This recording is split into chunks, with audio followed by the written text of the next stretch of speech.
بسم اللہ الرحمن الرحیم۔ نبیلہ وائس سینٹر میں دل کی گہرائیوں سے خوش آمدید اور پیار بھرا السلام علیکم۔ امید کرتی ہوں آپ سب دوست خیریت سے ہوں گے۔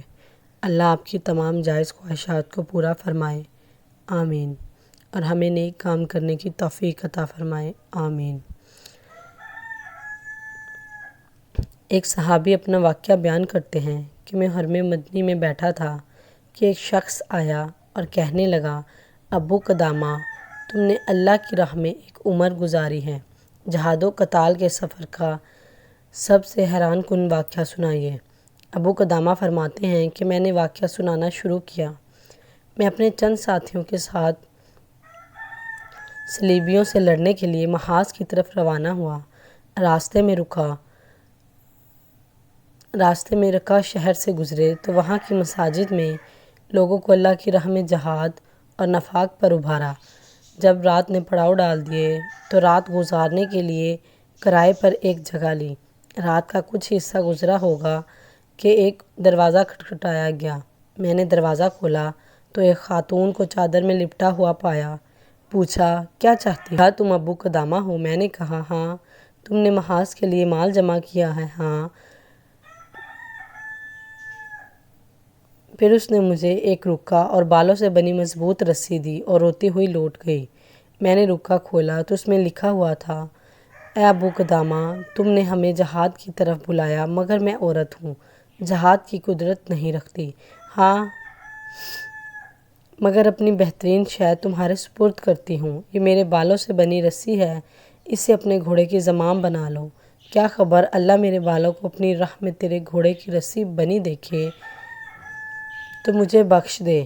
میں اس خاتون کی مغفرت اور جنت کے شوق پر حیران رہ گیا۔ اس کے بعد میں اور میرے ساتھی رقہ سے نکلے۔ کچھ ہی آگے گئے ہوں گے کہ پیچھے سے ایک گھڑ سوار نے آواز لگائی، اے ابو قدامہ، رک جائیے، اللہ آپ پر رحم کرے۔ میں نے اپنے ساتھیوں سے کہا، تم چلو، میں ذرا اس کا پتہ لگا کر آتا ہوں۔ میں اس لڑکے کے پاس آیا تو وہ گویا ہوا، اللہ کا شکر ہے کہ آپ مجھے مل گئے اور میں نامراد نہیں لوٹا۔ میں نے حیرت سے پوچھا، کہنے لگا، میں آپ کے ساتھ لڑائی کے لیے نکلنا چاہتا ہوں۔ میں نے کہا، اپنا نقاب اٹھاؤ تاکہ میں تجھے دیکھ سکوں۔ اگر تو لڑنے کے قابل ہے تو چلے جانا اور اگر چھوٹے ہوئے تو تمہیں واپس بھیجنا پڑے گا۔ اس نے نقاب ہٹایا تو گویا چہرہ نہیں چاند تھا۔ 17 کے لگ بھگ معلوم ہوتا تھا۔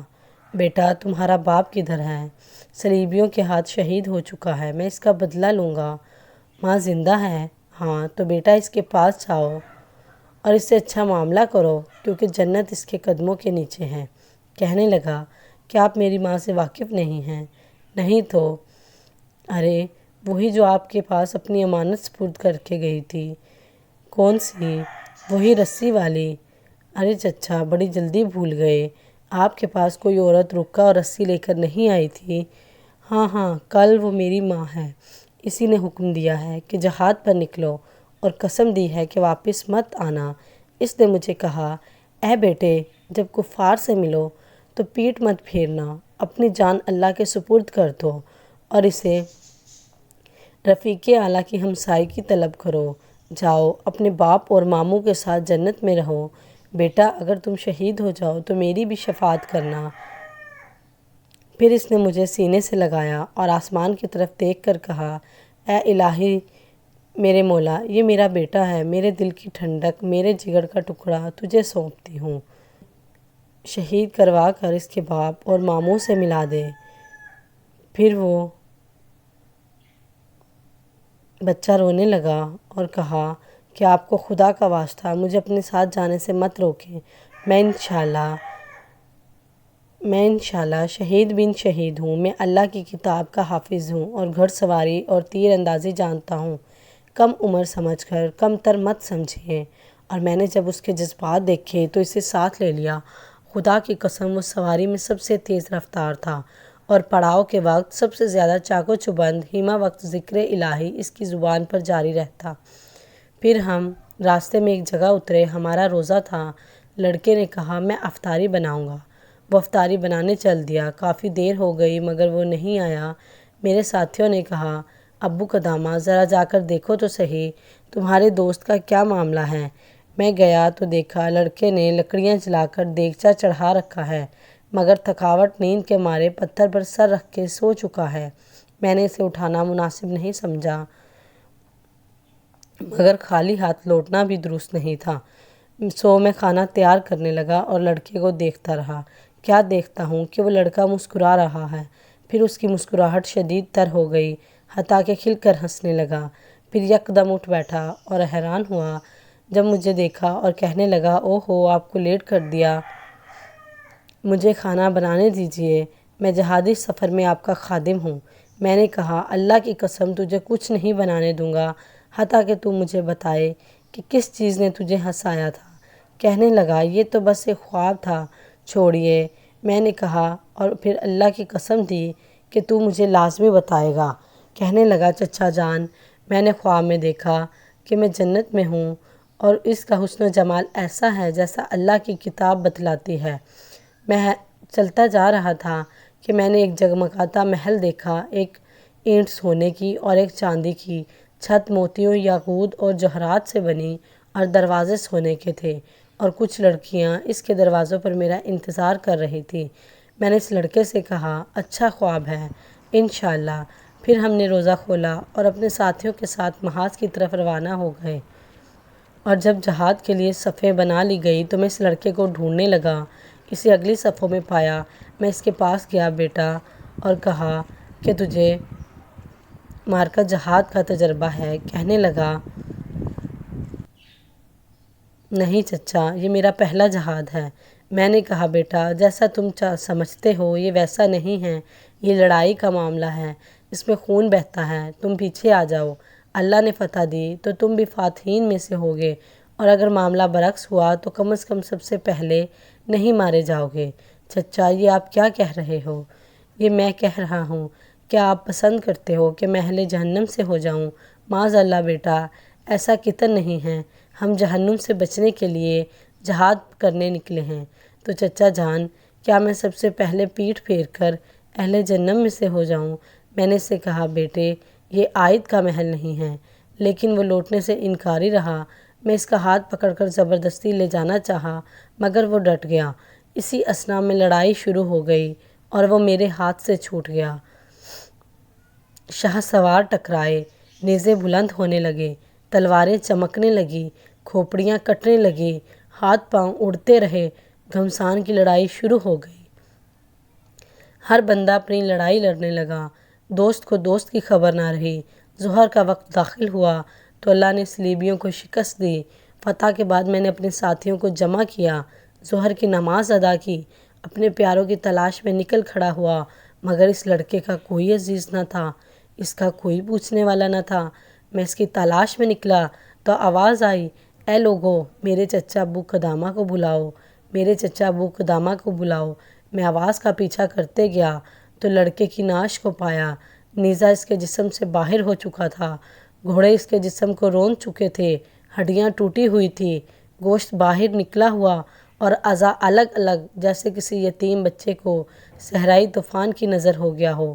میں اس کے قریب گیا، ہاتھوں سے اس کو سیدھا کیا اور چیخا اور رو پڑا۔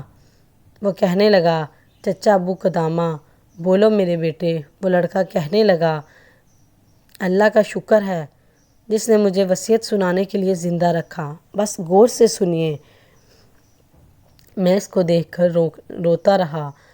مجھے اس کی خوبیاں اور اس کا حسن و جمال یاد آیا، اس کی ماں کی یاد آئی جس نے اپنے خاوند اور بھائیوں کا غم کاٹا اور اب اس جگر کے گوشے کا کاٹے گی۔